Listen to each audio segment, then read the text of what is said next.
Hey, everybody, and welcome back to Subscription Box Basics. I'm Julie Ball, your host. I have been on a summer break. I hope that you have had a chance to go back and listen to some old episodes, and I hope you're excited about coming back and restarting like the next season of Subscription Box Basics.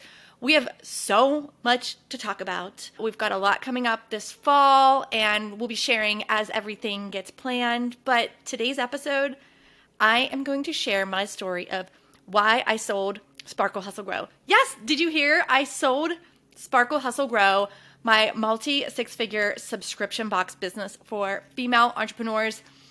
And I figured I would take a couple of episodes to talk about, first of all, like, why did I sell it? Second of all, like, how did I sell it? Because I'm sure that there's so many of you listening that, one, might build to sell, but two, maybe you're going through a change of seasons or something's changing in your life where you might need an exit strategy. And then three, our third episode is going to be an interview with my broker, Christine. So buckle up. I'm going to tell the story. Today, we're talking again about why I sold my business. So I want to go back to summer 2021. You're probably listening to this in maybe September 2022 or after. And that's kind of when I started thinking about what does it even look like to sell my subscription box business. So I started doing some research. I went down the Google scroll hole and found all kinds of information about selling your business. And the part of the problem at that point, though, was I found information about selling your business, but it was so vague, so generic. There wasn't a lot of information about selling a subscription box business. So at the time, I decided to interview a friend of mine. Her name is Chelsea Clark, and she runs a firm as a broker, like to help you sell your business. And so I interviewed her on my podcast, and it opened my eyes to, okay, what does this even look like? And when is this going to happen for me? Learned a lot from Chelsea, and I'm so grateful for that podcast interview. Fast forward to early 2022, I started getting that feeling of feeling weary and just feeling tired overall. And so you might know what that feels like.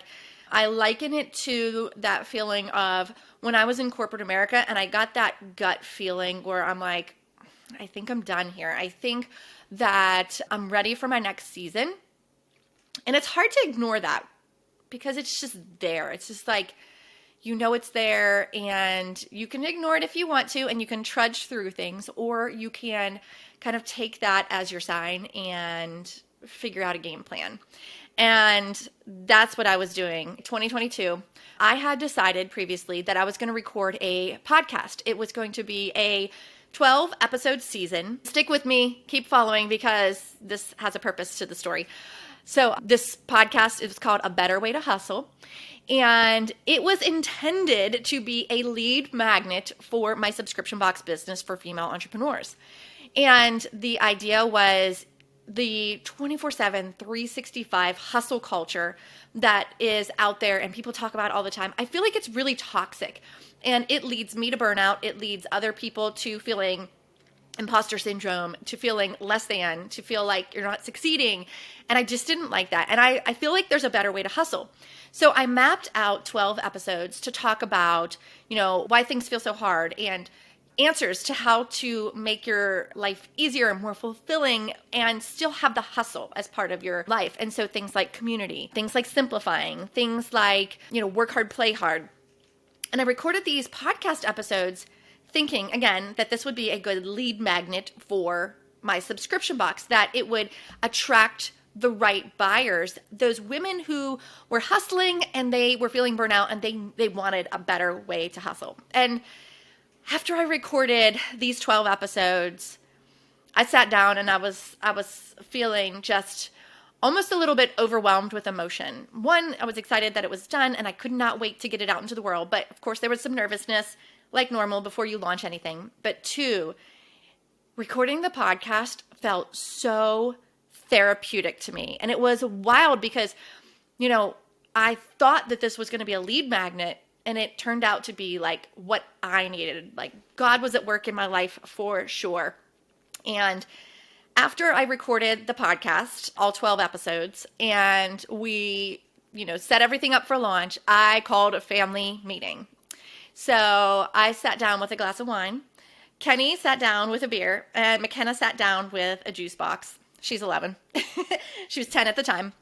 And we just started talking about like a dream session. Like, what does your dream day, week, month look like? What's involved in it? Is there travel? Are we going to homeschool? What are some of the hobbies and activities that fill our cup that we want to make sure we're like carving out time for and actually pursuing? What does health look like? Exercise, all those things. And we just had this beautiful family meeting. And it was so clear to me at the end of that meeting that Sparkle Hustle Grow was not a part of the long-term season. Like, it was not going to be a legacy brand that I passed along to McKenna. We did not want to continue running the business in a way that felt heavy.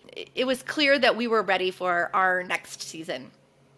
So I, noodled it over and I thought about it and I prayed a lot about it. And I actually saw at that time, this was probably April 2022. Yeah, probably about April, that there was a colleague of mine that was selling her subscription box business. And it was probably about the same size, pretty close at least to what Sparkle Hustle Grow was. And I reached out to her and I just said, I'm really happy for you that you're selling your subscription box business. Can I ask you a few questions about it? I'm interested in selling my box as well, and I want to make sure I do it right. And so she was so gracious enough to share her story. And actually, she introduced me to Christine from the Magnolia firm, who I ultimately used as my broker. And the reason why I used Christine and the Magnolia firm based out of San Diego was because when I met her for the first time, I immediately felt connected to her. There was just something about her that I was like, she seems really well equipped to sell this subscription box business of mine, to speak the language, to help me find my dream buyers. And when I went to their website for the first time, it's themagnoliafirm.co. It basically said all the excitement of selling your business, but without the stress. And you guys, like, I feel like there's some things that I get really scrappy and do, and I can like DIY, put it together. Like, in 2016, that's how I put together Sparkle Hustle Grow. I learned on the fly.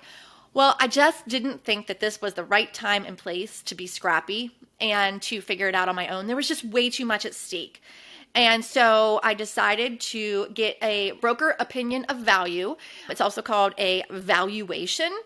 And that gave me what I needed as far as like, what's your business worth? Like, what could you list this for? What are we even looking at as far as, if I were to sell the box business, what that price might be? Because you don't know what you don't know. And Christine knows this business inside and out, not the subscription box business, but like being a business intermediary. It is like her goal to find amazing business owners, to introduce them so that one business owner can have their exit and one business owner can start their business.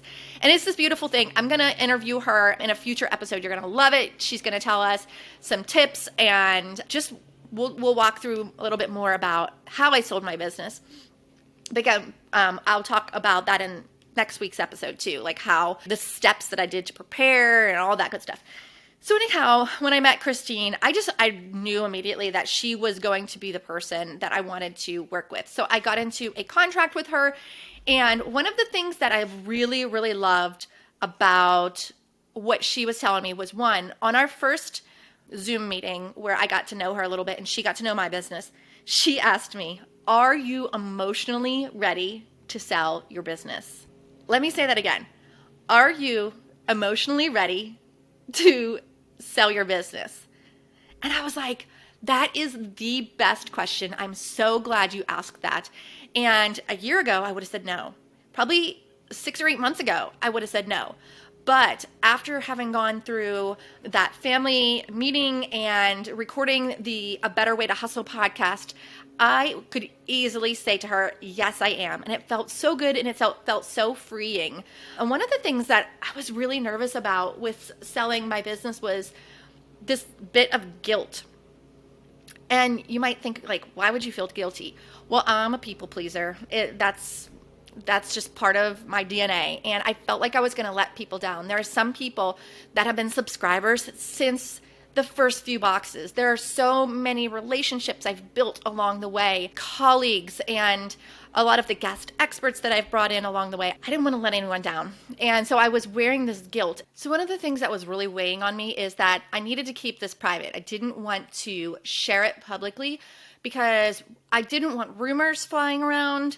I didn't want to scare or alarm subscribers. I didn't want to create a group of people to leave Sparkle Hustle Grow before I sold it.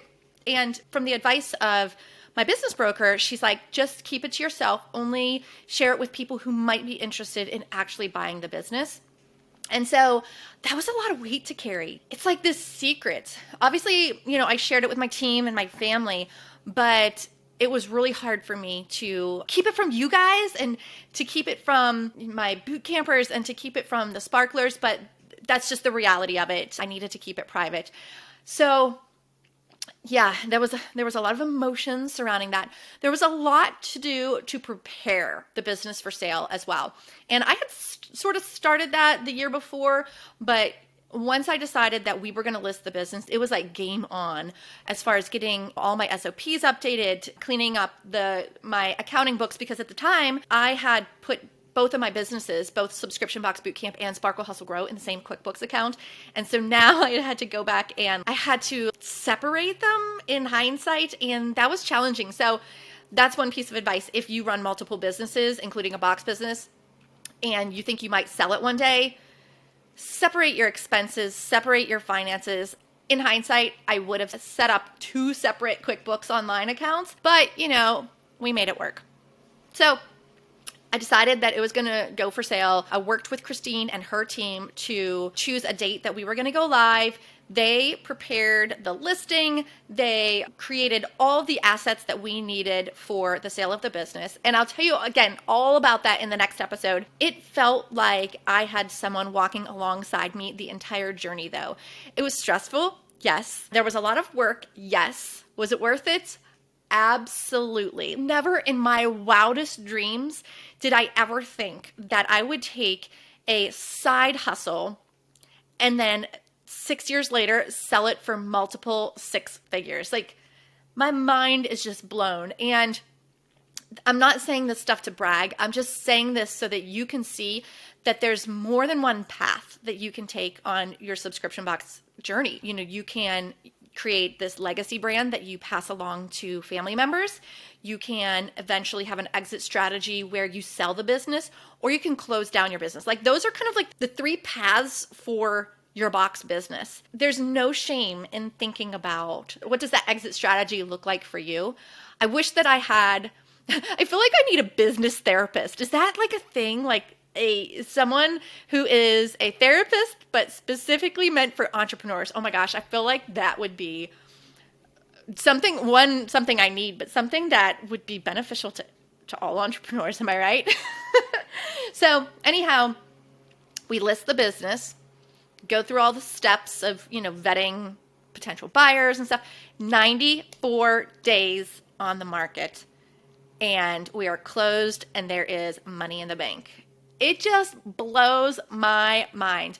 I feel so excited because we found our dream buyers. We are so excited about the amazing family that purchased Sparkle Hustle Grow. They're doing awesome so far. They actually came to visit us here at the warehouse and experienced a pack out with us, like a batch shipping day, and got trained. We did some videos together, which was awesome for the handoff. And I have to share with you that all that guilt that I was feeling and all that nervousness about like letting people down, I shouldn't have had any of that. I don't know why I sabotaged myself with that. The only negative comment that was even part negative was, I'm so sorry to see you go because I loved supporting your business, but I can't wait to support the new owner. So I can't tell you enough to just have faith. And if you're thinking about selling your box business, don't feel like you're going to let everyone down. Don't feel any guilt about it. Be excited, because when I finally shared we are moving into our next season and we found the amazing new owners to run Sparkle Hustle Grow. I got nothing but support. And in fact, the day that we announced it, we strategically chose because it was a couple days after the first renewal for the new owners. So they got ownership of the business August 1st, and then we announced it publicly on August 17th. I did that strategically because we used those first 2 weeks of August to train. Like, think about starting a new job. It's like you're drinking water from a fire hose. And so we used those first 2 weeks to train them, get them up to speed, hand off all the software, ship all the inventory. And then August 15th was when our sparklers had their first renewal under the new ownership. And we just wanted to make sure that the renewal wasn't impacted by the changing of the guard, so to speak, and that the new owners could experience that with me standing right by their side supporting them.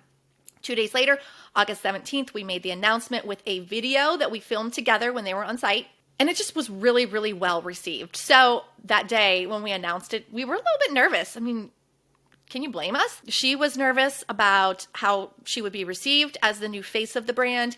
I was nervous sharing that I'm passing the baton. And I felt so loved on that day. Like, I was glowing after I read all of the amazing comments about how supportive people were about understanding that we go through seasons in our lives. And sometimes season means change. Sometimes it means pivoting. And then how welcoming they were to the new owner. And so I was just really, really thrilled about that and just so excited for the new owner. So 94 days on market, we got our full asking price and we got our dream buyers. To recap the experience, felt that gut feeling, did the research, found the right broker, listed it 94 days on the market, got full asking price, and found our dream buyers. I could not have written this story any better. I'm not saying it was all rainbows and unicorns. There were tears, there were sleepless nights, and there was a lot of stress, but such is the whole entrepreneurship roller coaster. And so here I am on the other side of it now, and I'm sharing my story. I hope that my story inspires you, that you do have a choice in what you do with your business, whether it's a subscription box business or any other type of business. There's no shame in selling. In fact, it should be supported and celebrated. And I'm living proof of that. Next week, tune in to hear more of the how, more of like the step-by-step how I sold the business. And then again, after that, I'll interview Christine, my business intermediary, my broker. So you will hear directly from her with some tips, some things to think about if selling your business might be on your mind. Thanks again for tuning in. As always, if you're new here, make sure you follow or subscribe and rate and review. I love doing this podcast. I'm so happy to be back. And now that you know my story, you can see why I needed that break in the summer. You know, we're all about seasons of hustle, seasons of rest, work hard, play hard, and I needed that summer break. So I'm glad you're here. I'm happy to be back, and I cannot wait to share all the exciting things that are going to be coming for Subscription Box Basics and Subscription Box Bootcamp this fall. Thanks for tuning in, and I'll see you in the next episode. Bye.